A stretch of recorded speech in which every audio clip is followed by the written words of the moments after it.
আত্মমুগ্ধ ব্যক্তিরা প্রায়শই অস্বস্তিকর সত্যের মুখোমুখি হলে আত্মরক্ষামূলক বা অপমানিত বোধ করে, বিশেষ করে যদি সেই সত্যগুলো তাদের আচরণ বা আত্মমর্যাদাকে চ্যালেঞ্জ করে।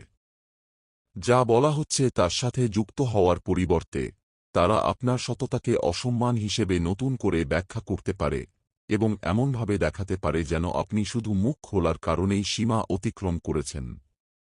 এরপর নিজের পক্ষে দাঁড়ানোকে তারা অহংকার, অবাধ্যতা বা সমস্যা তৈরি করা হিসেবে চিত্রিত করতে পারে, যা মূল বিষয় থেকে মনোযোগ সরিয়ে দেয়। সেখান থেকে তারা একটি ভিন্ন আখ্যান তৈরি করতে শুরু করতে পারে, ঘটনার তাদের নিজস্ব সংস্করণ এমনভাবে বর্ণনা করে যেখানে প্রেক্ষাপট বাদ দেওয়া হয় অথবা তাদের কাজের চেয়ে আপনার প্রতিক্রিয়ার উপর বেশি জোর দেওয়া হয়।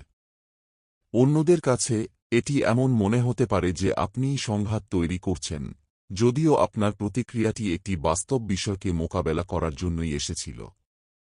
এই পরিস্থিতি আপনাকে বিচ্ছিন্ন বোধ করাতে পারে, কারণ আপনার সৎ থাকার এবং সীমা নির্ধারণের প্রচেষ্টাকে নেতিবাচকভাবে নতুন করে ব্যাখ্যা করা হয়।